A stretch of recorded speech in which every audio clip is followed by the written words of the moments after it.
So with that, let's start our opening session, which is collaboration as a key strategy. Why the Local Media Association chose to focus on collaboratives. And we're going to take a deep dive into Word in Black.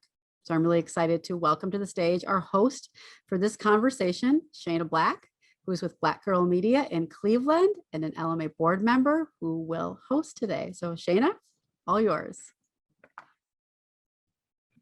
Thank you so much, Stephanie. Hi, everyone. Welcome to this session of collaboration as a key strategy, why Local Media Association chose to support collaboration. As Stephanie said, I'm Shana Black from Black Girl Media here in Cleveland, Ohio. And we are in for a great conversation today with Local Media Association and some folks from Word in Black. So today we're going to have Andrew Ramsammy, the Chief Content and Collaboration Officer of Local Media Association, Nick Charles, the Managing Director of the collaborative Word in Black, Francis Tony Draper, from the Afro, and I believe Sonny Messiah Giles, the publisher of the Houston Defender. If you guys are here, come on, and welcome to the stage. And let's hear a little bit about what Local Media Association is doing. So I'm going to toss it over to Andrew first, and he can tell us what's going on with Local Media Association and collaborations. Andrew, are you there? Yes, I'm here. Thank you, Shana, and thank you, Stephanie, and thank you for everyone for joining us today.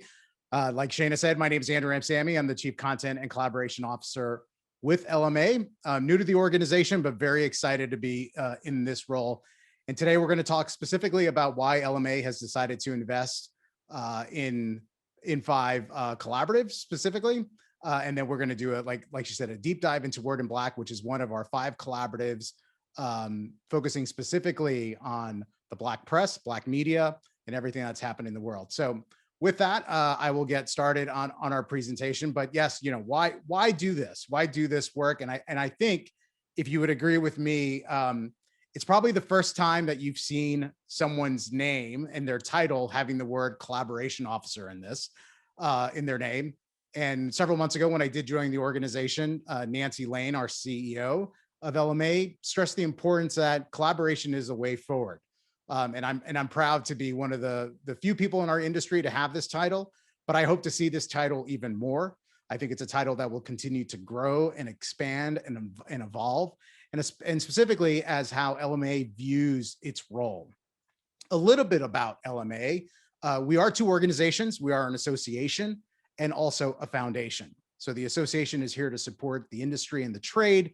The foundation is here to be able to fundraise and be able to do a lot of support mechanisms to the industry as a whole. And many who are on today's collaborative call and session have been recipients of LMA and LMF's funding, especially last year around COVID-19. But really our goal is to make sure that we have a healthy future for local media and journalism, which we believe is very strongly tied to a strong democracy. And the only way that we can really do that, and we all know this firsthand, is by reinventing business models for news. We all know about the news deserts that continue to sprout up around our country.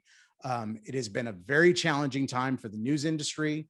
We know about the continuing downsizing, the layoffs, the buyouts, and all of that. And we think that there's a strong role for LMA to play, both on the nonprofit side, as well as on the for-profit and commercial side. So that's one of the unique things about LMA and LMF that I was very much attracted to the organization, that it wasn't just solely about ensuring that nonprofit news media remain healthy and vibrant, but that all news media remain healthy and vibrant. And we will talk about later how we do have a mix of both those types of organizations working with LMA and LMF to ensure a healthy future. With that, it's important to talk about our strategic pillars here at LMA and LMF. And I think everyone would agree that the 4 things that we're focusing on are the kind of the ways forward and the ways that we need to think about our future. So first and foremost, like I talked about before, is business transformation. And in our business transformation projects, we have a variety of different things that we're doing, everything from reader revenue with GNI Labs, the branded content project, which is teaching organizations to be able to sell branded content. And we've seen great success, over $1 million that's been raised in the last year through the branded content revenue that's been generated through that. Our digital club headed by Penny Reardon, our crosstown data journalism project, as well as our innovation missions. As well, LMA is definitely committed to the sustainability for publishers of color, and I'm leading our D&I initiatives, specifically around our Fund for Black Journalism, our Digital Transformation Lab, and our Night CMS project.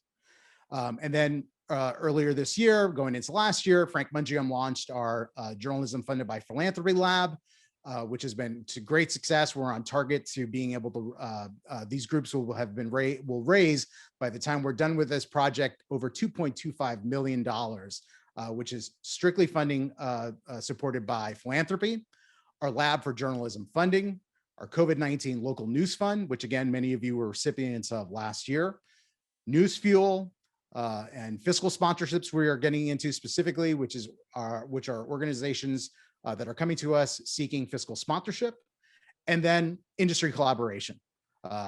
We have 5 collaboratives that we're currently working on right now. So when people come to LMA and LMF, we show them this slide to show them our strategic pillars, so they have a clear understanding of where the organization is going, where it's headed, and we believe that these are the 4 things that will lead the industry and continue to transform the work that we do.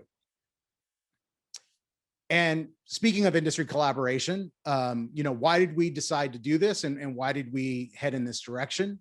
Well, I think our CEO has said it best, that going it alone is no longer a strategy, and that local media organizations are stronger together. I think everyone would agree that being out there by yourself is a very lonely process. And sometimes, you need to be able to lean on others. You need to be able to learn from those experiences. You need to be able to glean from what's working and what's not. So, with LMA being an organization of over 3,000 members, we saw that as a unique opportunity. And I think in particular, everyone would agree, and it sounds like, I keep on saying this, everyone would agree, right? In the spirit of collaboration, that 2020 was a year unlike anything other that we've seen. So between COVID-19 and the awakening or reawakening on race in America, collaboration is going to be key and important. And that starts from the very top with our CEO and the support of both of our boards. So we do have 5 collaboratives that LMA is a part of, that we manage. That is Amplify Ohio, which Shana Black is a part of. That's 3 publishers out of Ohio, 2 Black publishers and 1 LGBTQ publisher coming together to do reporting and some business transformation around health, stories around health. Just announced covering climate, which is being led by Frank Mungium. Newsrooms from around the country talking specifically about the challenges, issues, and opportunities in reporting on climate coverage. The Oklahoma Media Center, which just today we announced that the Local Media Foundation will be awarding 12 stipends to participants in the Oklahoma Media Center. And this is going to be a first wave of funding of OMC's 2021 Innovation Fund. This funding is made possible by Inasmuch Foundation, which has provided $100,000 to start the Innovation Fund. And we are executing this program to design and test new business models, as well as finding new ways to engage and reach diverse audiences in Oklahoma. Solving for Chicago, which is being led by Sam Choki. And then Word in Black, which we will talk about more in specific later as we move on. So all 5 collaboratives really have the same goals, right? Which is journalism meeting business transformation. And we know that there are lots of collaborations that are out there that are focused on the journalism. We completely agree that that is an important thing. But my experience has been, and I think a lot of people's experiences have been too, is that when collaborations first started, and I remember running some collaborations several years ago, many of those collaborations don't exist today. Many of those organizations that were in those collaboratives don't exist today. And one of the reasons why that they don't exist, I think, is that they had not focused on the business side. So we want to be able to create great journalism while at the same time generating revenue and audience for all of our partners. And each one of our collaboratives have distinct opportunities to be able to do that. So I want to be clear about this. A lot of times collaboratives are painted with a great brushstroke that everything's working out and everything is going dandy. But I think that's it's not necessarily the best way to look at it. we look at these collaboratives as really experiments. And I jokingly say that if you were to get on board on one of these planes, before you would enter the cabin of the plane, on the outside of the door, the word experimental or experimentation would be put on. And the reason why I want to focus on that is that not everything works, that it is a test, right? So we are testing a couple of things. 2 are national collaboratives developed around a specific topic or issue, right? So we have our covering climate collaborative, as well as Word in Black, which is focusing on racial inequities. And then 3 are regional collaborative plays, ranging in size from 3 media partners with Amplify Ohio to more than 25. So the size and scope of each one varies. Also, the amount of money that's being invested into them varies too. So we are hedging our bets in the best ways possible to ensure the best outcome in terms of success. So early lessons. I'm sure, and Stephanie mentioned we had a call earlier today with some collaborative managers. Collaboration is hard. It's a lot of hard work. I think we will, as we see working with publishers from small to large and everything in between, working on a collaborative one, when you start out, is there a shared sense of purpose? Is there a shared sense of understanding of what the collaborative is going to achieve? And in many of our collaboratives they will become standalones, where they will become either for-profit or nonprofit entities by themselves. So we look as our role in LMA as being the kind of instigator, the agitator, the bacteria to provide the platform in the space where these collaborations can come together. But our hope is that down the road that they create some form of sustainability where we're no longer needed. But we are out there fundraising and seeking funds on their behalf. We are working to manage their editorial projects and all the things in between to ensure that they're as successful as possible. But it is hard. It is hard work. It is things that you would not think that would come up. And collaborations to me are kind of like mini accelerators, where you begin to see what your strengths are, what your weaknesses are, and then to be able to come in between with the delta of how to be able to fill in on those gaps. So some early lessons that we have learned at LMA is that working within a collaborative, that publishers and the organizations that you're working with have to have buy-in from the top. That has to be the CEO, it has to be the publisher, it has to be the editor, because it requires a lot of time and a lot of energy. We like to spell those agreements out in MOUs, which we use to make sure that both we, LMA, as well as publishers that are involved in our collaboratives have a clear understanding of the responsibilities of all our parties. But then again, while you have that great document as a starting point, there are things that do come along that do change, and sometimes you have to go back and make amendments. So on several on our projects, we have gone back and made amendments to our MOUs. And having a dedicated project manager, we think, is a must-have. It doesn't mean that necessarily has to be a full-time person, but all 5 of our collaboratives currently today either have at a minimum a part-time manager, which is doing 20 hours of work, up to a full-time dedicated resource project managing that. So we think that's a key and important role. And again, we talked about this earlier today in a previous call about the role of what that project manager is. It is a hard role, it is a unique role, but it is the glue to making sure that collaboratives are successful. So early results, we have raised over $1.5 million from the funding community to support these 5 collaboratives. And it's important to stress that LMA and LMF is not, we are not a foundation in the typical sense. And I like to think of us as a development foundation, meaning that we go out and develop these ideas and concepts, and we try to then seek the funding. And we've had a lot of particular interest around Word of Black again, which we'll talk about later on, but we ourselves are not funding these projects directly. We are out seeking funds for these organizations. More than a dozen training sessions have been conducted, including private NCI audits through Google. And the collaboratives themselves too have been affording themselves the opportunity of training that LMA has been able to directly provide them. And hopefully Sonny and Dr. Draper will talk about that work. And then over $275,000 in stipends have been paid to our media partners via our journalism projects. So the funding that we are raising is going directly back out to support the journalism of these collaboratives.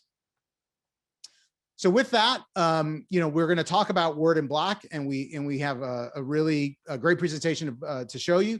But before we do that, I'd like to show you a video that we put together last year in conjunction with a voting project that Word in Black took on just prior to the election.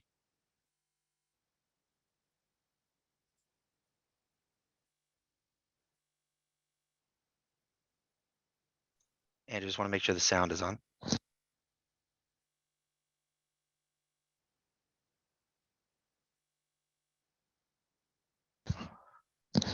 Andrew, I'm not getting any sound. You want to do a new share?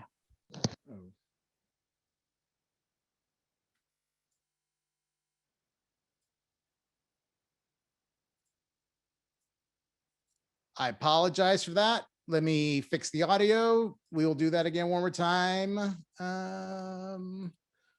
It's asking me for a password. Sorry about that.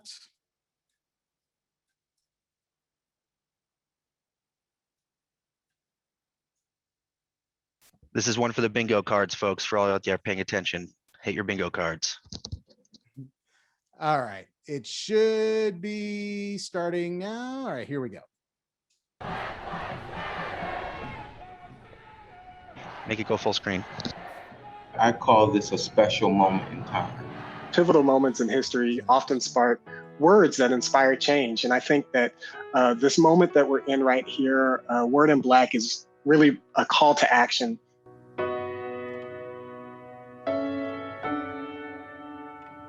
When George Floyd was murdered, and the news came out about Breonna Taylor and Ahmaud Arbery, given that we were all stuck in the home and watching the stuff on TV, it just set us off. And I think it was a special moment in time where America, the world, not just Black people, we were paying more attention to the news and how we were being reflected in the news. Well, the story of Black America has always been told by Black newspapers, but in the wake of George Floyd and the unrest that has gone on all across the United States, the presidential election going on, voter disenfranchisement, and the myriad other different things that are going on to Black people across this country, the need became ever more present, and our stories need to get out more and more. The Word in Black collaborative, really was sparked out of the movement and the moment that we're in. What makes Word in Black so unique is that it is a coming together of Black newspapers, businesses that are primarily, or at least had our start primarily as print products. And so we're unique in that way. This idea came about where it said, well, why don't we have these 10 leading publishers come together so that we can elevate some of these issues to the forefront of attention, not only just locally, but from a national perspective, and give it a national platform. It really was born out of, similarly as the start of the Black press was, that others wouldn't speak for us.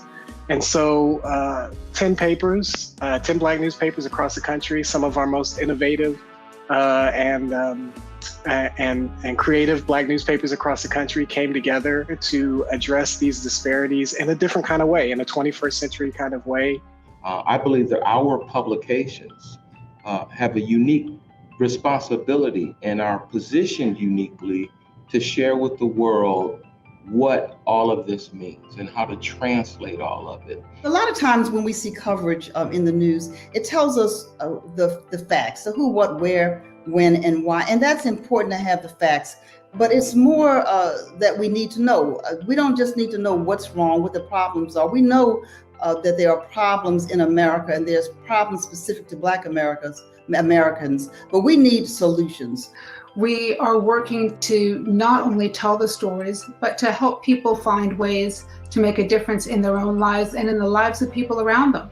Where we're actually speaking truth to power, but we're also telling what our reality is, regardless of what city it is. I believe that there's a new awareness about the Black press and how we bring a unique message not only to Black people, but people who are trying to better understand the Black community. The best is yet to come for the Black press.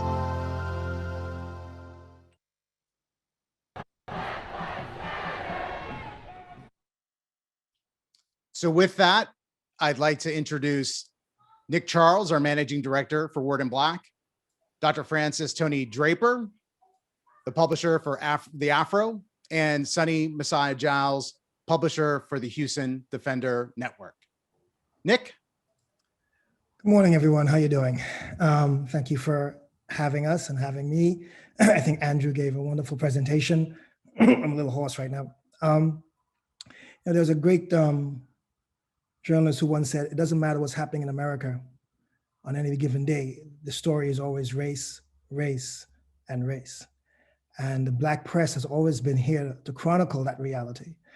And as you saw in the video, the publishers are very, very well aware that what happened in the last 18 months with the pandemic and with the murder of George Floyd and the shooting of Ahmaud Arbery and Breonna Taylor and the countless others that have happened since then, that these issues were here before 2020, and these issues continue to be very much center stage as we go forward.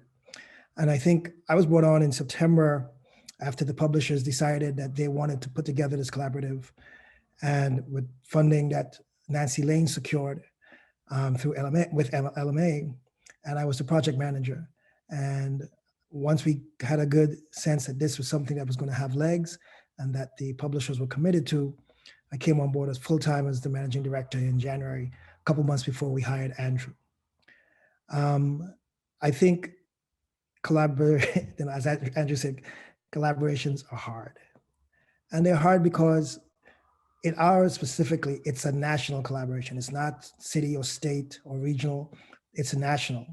And it's national because in a sense that we have all these disparate publishers from California to New York, to Texas, to DC, to St. Louis, to Michigan, who are all covering their city and state, but the issues that they are chronicling are not unique to the city and state, wherever they are.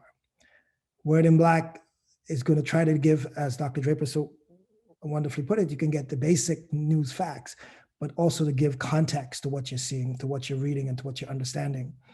And also serves as a traditional platform to the digital sphere that some of these longstanding news media are now getting into.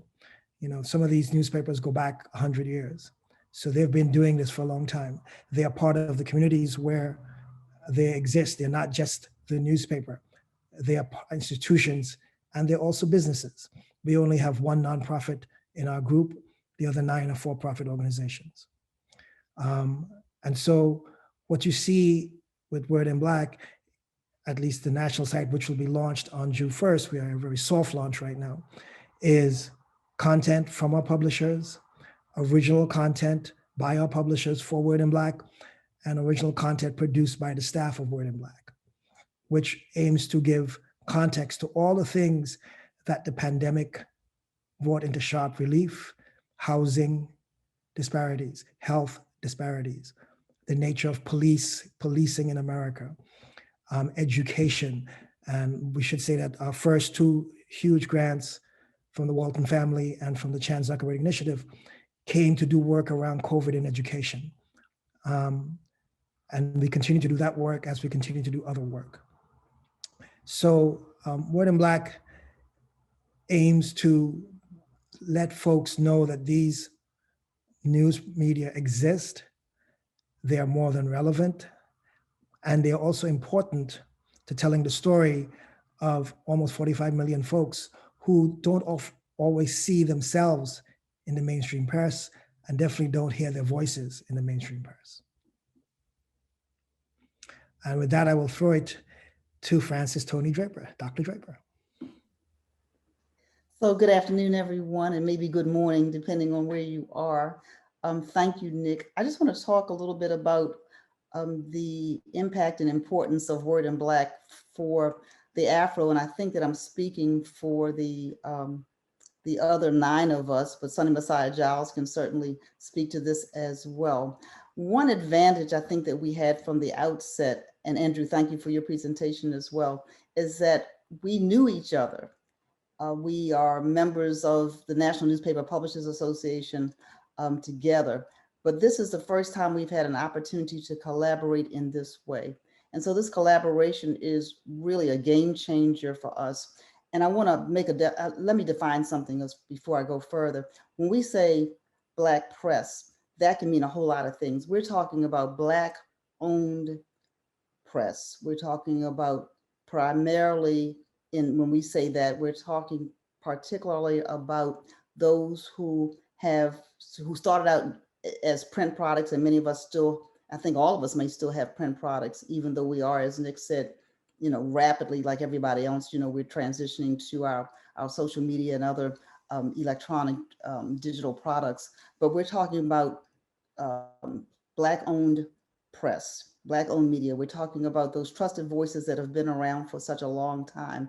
We're talking about, as Nick said, those like the Afro. We've been in existence for 128, almost 129 years, Amsterdam News and others. And so we are those, that's who we are. And so we collaborate. This has been a game changer for us, both in terms of sharing content, as well as coming together to raise resources together to help to get our message out even further than what it is now. And so somebody might say, well, why this kind of collaboration?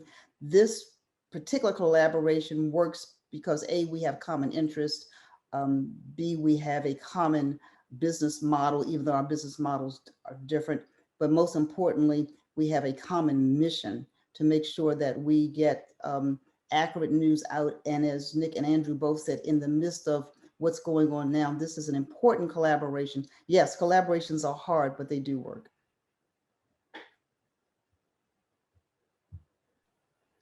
So Tony, Sonny? Am I supposed to jump in at this point? Okay. As you always do. Okay, I thought I got a cue, but I wasn't sure.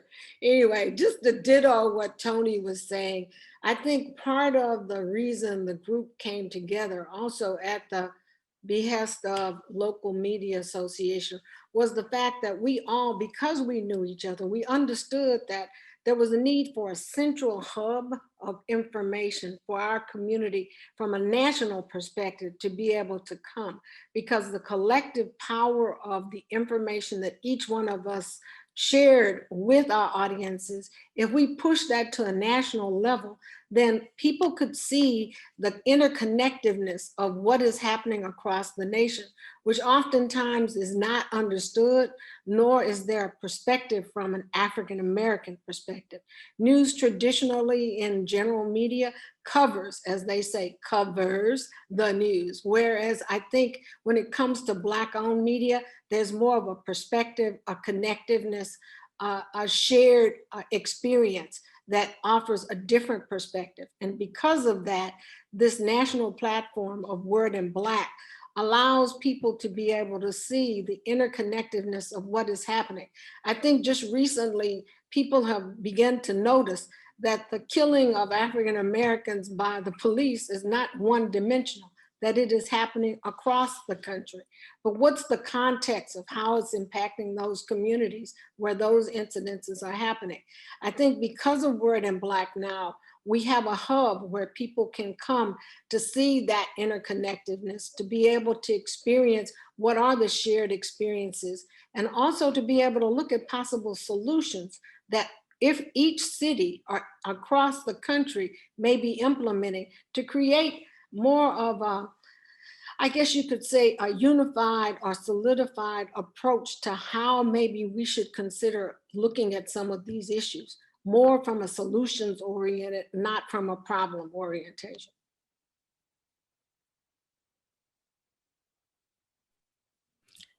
Okay. So thanks, Sonny. Do something else? Thanks to both of you. This is a great rehearsal. So, I've seen some questions in our Q&A box, and I want to open it up for anyone that has questions. I think that what you guys are doing over at Word in Black, like, you guys are the cool kids of the LMA table, speaking from me over at Amplify Ohio. One of the questions I saw in the chat, and I'll send it to you, Andrew. I know you answered it, but people want to know, can they get involved in Word in Black? You know, can they become part of it? Is it closed and they can look to form their own collabs? Is there still room at the Word in Black table? So yeah, so I mean, the structure of this collaborative specifically is that the 10 publishers that are involved in Word in Black are actually the owners. So while Nick and I can make decisions all day, really we go to publishers and ask them, what is it that they're looking to do? What is it that they're looking to achieve? And then they can make that decision. So for anyone that is interested in becoming a collaborative partner, what I would say is make a pitch. We will then take that pitch to the publishers, and then the publishers can decide, because you know, the goal of this project specifically is to stand up a national news brand. And I will, you know, probably safe to say that being able to do that alone with 10 publishers is not going to be enough, but we don't make those decisions. We make those recommendations. And one of those recommendations that we made in particular to this project was recommending News Revenue Hub to do our reader revenue strategy and our newsletter strategy. And we took that proposal to the collaborative, and the collaborative ultimately made the final decision. So it's one of the things, again, that we talked about on the earlier call about striking the balance as being collaborative managers against the goals and the wishes and the desires of the collaborative. And what we try to do is to best inform that strategy from LMA and then help the collaborative make that decision. But Dr. Draper, you know, Sonny, what are your thoughts about opening up the collaborative and bringing in more collaborative partners? I think in the future, there's a potential to let people in. Right now, we're in the fetal state. I mean, it's like we haven't even learned how to walk yet or crawl. So I think that give us some time to get our legs and structure in place, and some of the things infrastructure wise we need to have before we start admitting people into the team. It's just like any other building or team that you're trying to build. You've got to get the core down solid in order to have a strong foundation. And we're still working on that. So yes, just stay tuned, possibly coming soon. And Sonny said it well. We have accomplished so much, I believe, because of LMA and LMF's support around this. And we, you know, Nick came up on board, helped us with our editorial strategy. Andrew has come on board to help us with our overall strategy. And so, yes, we knew each other, but we'd not worked together like this before. And I can't believe it, Sonny. It's been, what, about 8 months? It's only, yeah. I mean, it's not even 9 months for a baby to be born, so give us a break. Right.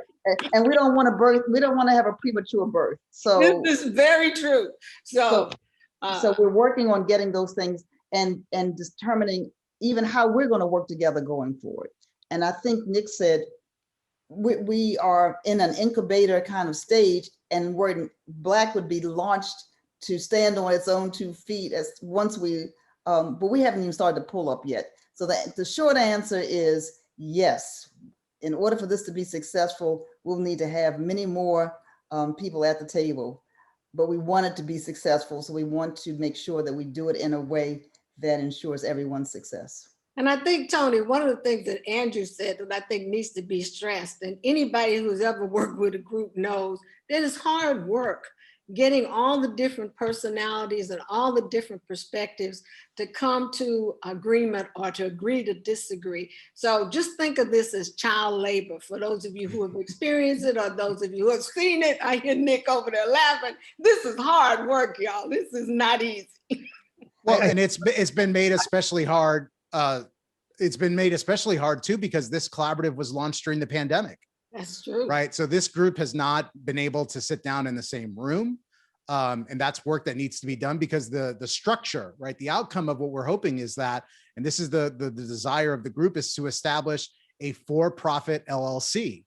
Establishing a for-profit LLC with 10 partners currently right now, that's going to be a lot of work too. So I will say the pandemic has accelerated a lot of things, but also the pandemic has placed a lot of stress on being able to work collaboratives. And right now, this is literally the venue in which the collaborative has been convening, has been through these Zoom calls, weekly Zoom calls. The other things that we've also do is that we have work groups within the collaborative. So we have a News Revenue Hub work group, we have our website work group, we have tons of work groups. So the amount of time and energy that goes into this, and that's why we stress the hard. Not that it's that it's not going to be successful, but there is a lot of time that gets involved in this. So be careful what you wish for if you want to join the Word in Black Collaborative, because we're going to put a lot of time in your calendar. But I also think too, there's been a lot of lessons learned. And I think Dr. Draper and Sonny can talk about specifically the lessons learned, just early lessons from News Revenue Hub, the early lessons on working with Michael Grant and Get Current Studio on the Word in Black website, which right now is V1. We're going to be launching V2 in the next few weeks, which is the hard launch of the site. But could you talk about some of those kind of collaborative learnings that you've been able to glean, Sonny and Dr. Draper, specifically from the work that we've been able to do? Tony, you want to go first? I don't mind. So one of the collaborative learnings we've learned is how much we don't know, and how much so all of us who are on this particular webinar in this session, we know that our industry is constantly changing, even more so than maybe some other industries. And so we all are trying to keep up. But there are so many technologies and so many opportunities, especially in our arena. That's why Newsfuel is so important, that we don't know about. And when you are, and some of you may be in the same situation, when you are managing, when you are operating a smaller news organization, as our Word in Black partners are, we're doing a whole lot of things. We're wearing a lot of hats. And so there are things that we didn't know about, things we didn't know to do, but we are learning about those. We appreciate all of those learning opportunities. And there are a lot of things that we already knew how to do well, but there are things that are ever changing. And as Andrew said, it takes the people at the top to be at the table. And so we may have collectively, I don't know, what do you think, Andrew and Nick? We may meet 10, 12 hours a week. It feels like it anyway. It feels like that. So the early lesson learned is, it takes time, right? Not that we didn't, and it takes commitment, and it takes energy, and it's not just something that's new. And now I'm excited because I'm in Word in Black. No, now I'm excited, and now we have a ton of additional work, and it's good. And the reason that it's really good is because of the support I think that we're getting from Nick and Andrew and other members of LMA, in addition to the commitment of the publishers. All right, Sonny, back to you. Yeah, I think Tony hits on one of the biggest aspects, and that was the things that we don't know. But the other piece to it is, and you learn this from working with other teams, keep in mind, we have our own businesses that we're operating simultaneously while we're doing this other venture, which, as Tony also said, time, energy, commitment, all of that takes away from, you have to figure out a way of how do you do that balancing act. But I think one of the other things that it showed in this particular group is how important infrastructure is to building this. And LMA has provided us infrastructure, or at least knowledge of what that infrastructure should look like. Bringing Nick into the mix, bringing Andrew in the mix, giving us access to the News Revenue Hub, access to Michael Grant. All of these are components, are building blocks that Word in Black has to have in order to be successful. And how they interact and engage with each other will determine the success of our project. And as we're building this, we're learning things at the same time, and we're making adjustments.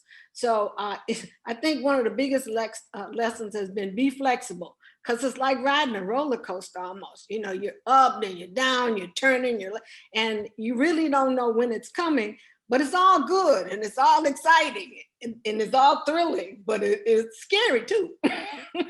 So thank you for that. And if I can have one thing. Go ahead, Nick. One of the slides Andrew has, and I think, to continue with the childbirth, it's twins. You have the journalism, and then you have the business, the revenue end. And one of the reasons some of these things may not always succeed is because you've done one, but you haven't done the other. And what we're trying to do is make sure that the journalism, which I think is not, I would say, easier, but it's something that's established, and the collaboration, particularly around the revenue and the business end, and how the collaboration shares in revenue, how the collaboration sets up so that people can make sure that everybody feels that they're getting equity, they have equity, and they're getting an equal say and an equal piece of the pie. That's also important. So we have them, the publishers themselves, trying to figure out, okay, we know each other, but how are we going to structure this? And then you have the journalism, which is about the mission, which is shared, which I think is solid. And that leads me to one of the questions in our Q&A box, the question of how do you balance setting up something like a Word in Black, doing the advertising and revenue sharing for a collab while you're still trying to build your own membership and solidify your individual, companies and communities. So can someone talk about the balance of, are you doing twice the pitching or twice the revenue seeking because I'm in Word in Black and we want to bring in Word in Black revenue, and then also my own? Like, how does that work for each individual company? How are you guys balancing that? It's real interesting that I think many of us are, as you said, walking a tightrope to a certain degree from the standpoint of how much resources do we give to our own piece versus Word in Black. And it's almost like, I'm gonna go back, Nick, to parenting and children, but it's almost like, you put in where you need it most. One child may need more support than the other child needs at that time. And so you make that adjustment as you go along. But there is a challenge, Shana, when it comes to doing that balancing act. And I'll be honest with you, sometimes things fall through the cracks. Mm-hmm. Let me see if I can answer your question a little differently, if I understand the question this way. So there are times that, I'll pitch somebody, if you will, just for the Afro, because they want the market, they want the audience that I serve, right? But there are other times that clearly the person that I'm talking to or the company would benefit from a wider exposure. They're looking for a national exposure. They're looking to be in the cities where we are. And so one of the unique things about Word in Black, yes, we are in 10 different markets. However, if we have somebody to come to us and say, I see that you're in all these markets, you're in Atlanta, you're in Detroit, you're in Baltimore, you're in Washington, you're in Houston, you're in Seattle, I'm probably leaving out somebody, but you're in those things, but I really wanted to be in Pennsylvania. At that point, we would include someone else in the mix. In terms of if you're talking about revenue generation. But clearly what I've been doing is I've talked, and so yes, people do national buys with the Afro as well, but there are times that we may need to add to the coverage in terms of market coverage. Perfect, thank you. Just looking at the time, we have another question from the chat, and it says, for panelists, what advice do you have for the local media orgs and journalists who want to center community well-being in their reporting? So when you say community well-being, is this about looking at giving voice to the community? Because I think one of the things that Word in Black, and I think that we'll be getting from the DNA of media publishers, is making sure that the voices in the communities are heard. Sometimes folks parachute in and parachute out from national media, but the Houston Defender is in Houston and the state of Texas. The Afro News is in Baltimore and in the area around DC, as is the Washington Informer.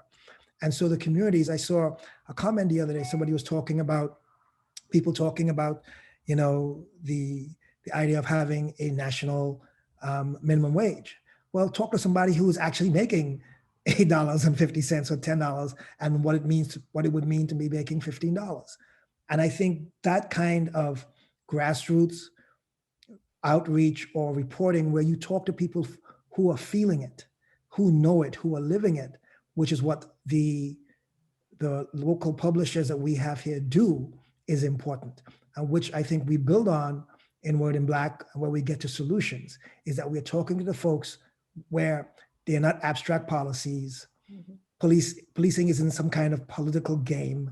This is affecting folks in their neighborhoods and in their communities. Right. So make no mistake about it, we are covering our local communities.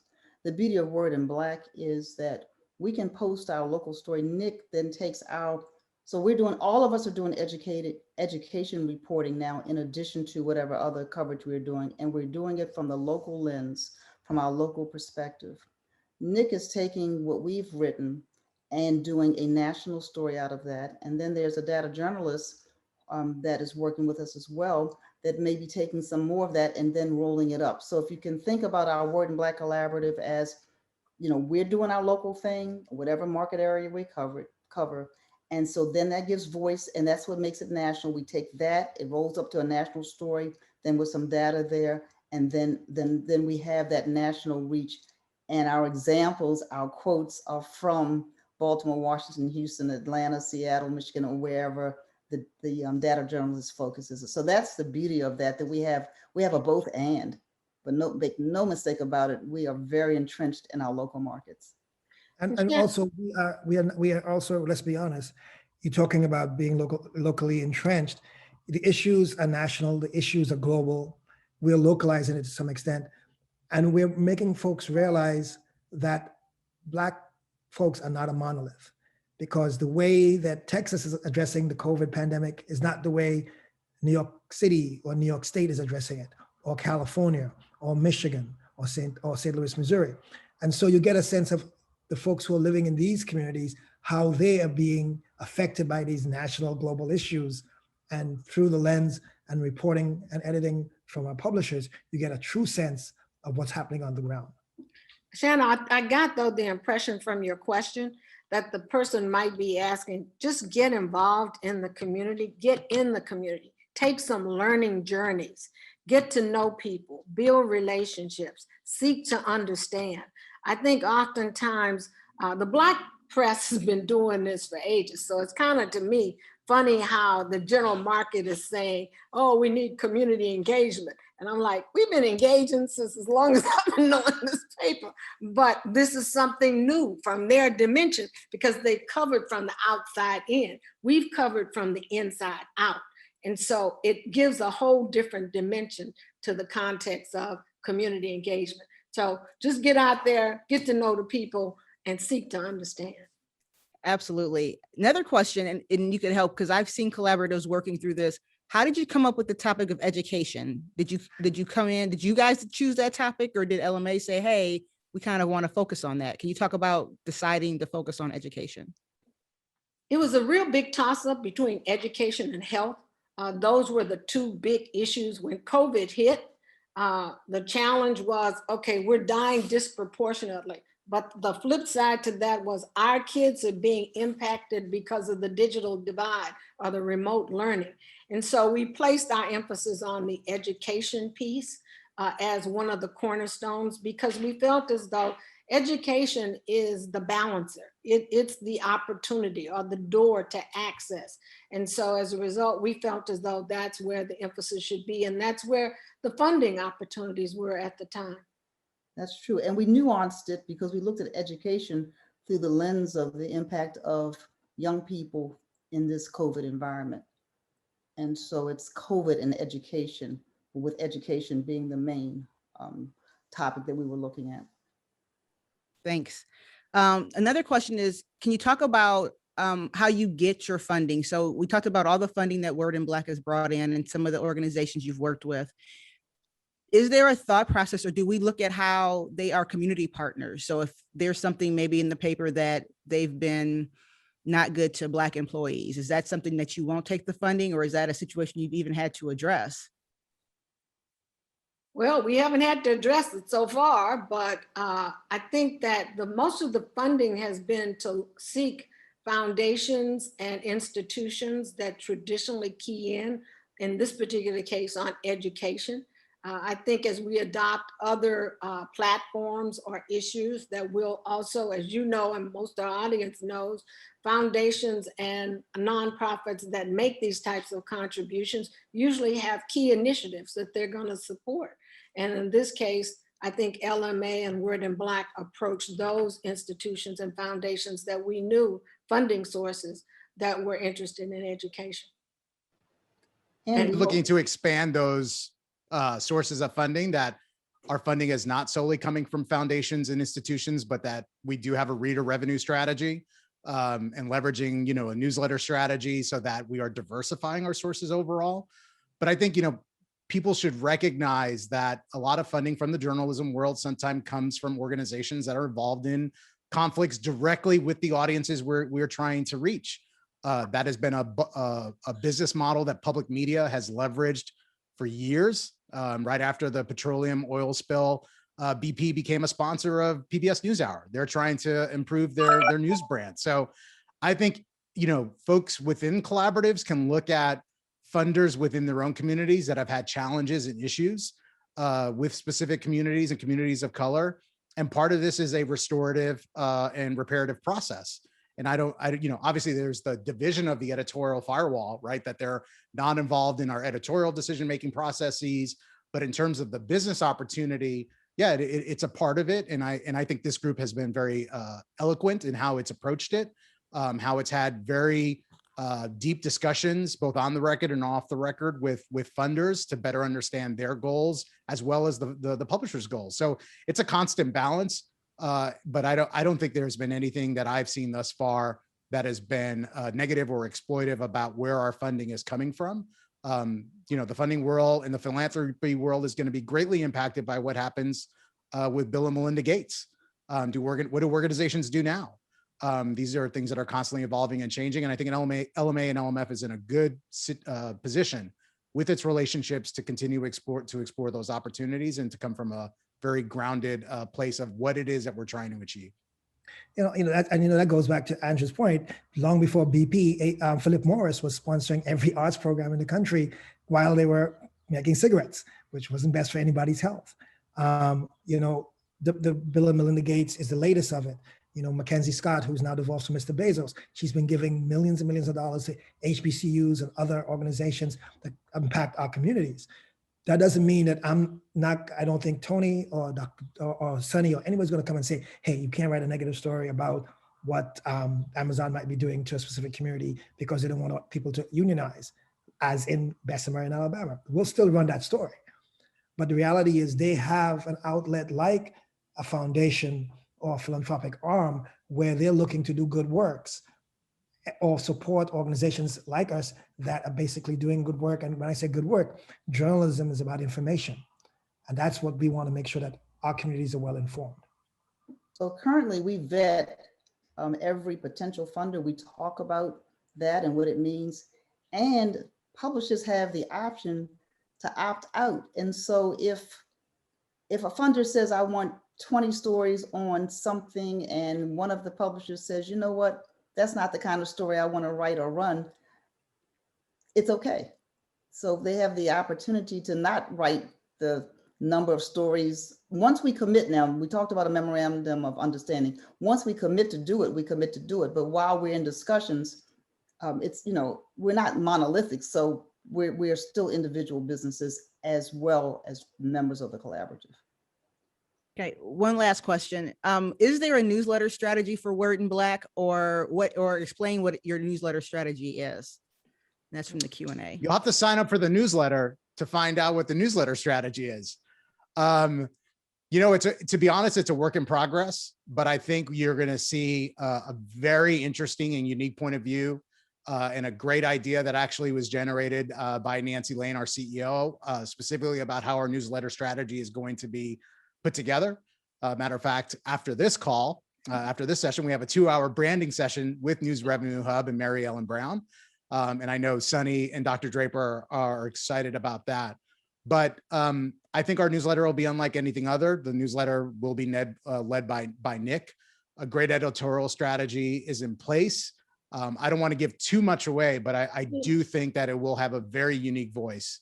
And I'll leave it at that. But, definitely go to wordinblack.com and sign up for the newsletter.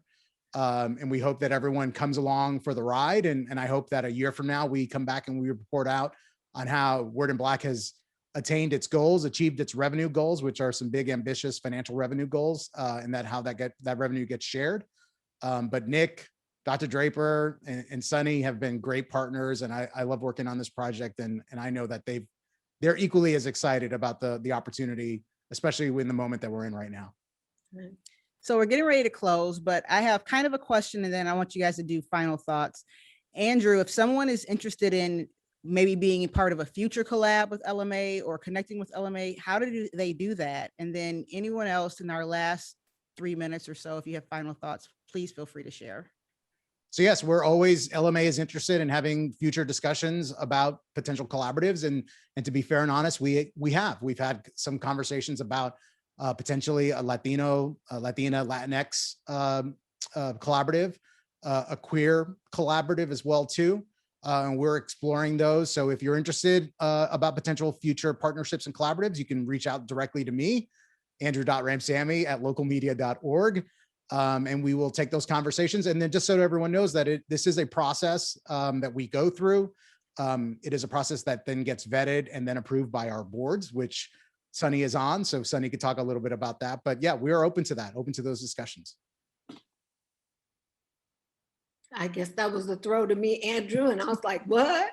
Anyway. Or any final thoughts, Sonny? Anything? Final thoughts. Thank you, Shana, for that save. Okay. All righty. So I think that my closing thoughts would be we're all interconnected. We want to invite everybody on this webinar to join us from the standpoint of signing up for the newsletter and enjoying the ride with Word in Black on this new adventure to provide information nationwide to create a better world for all of us, particularly with the interest and focus on Black America.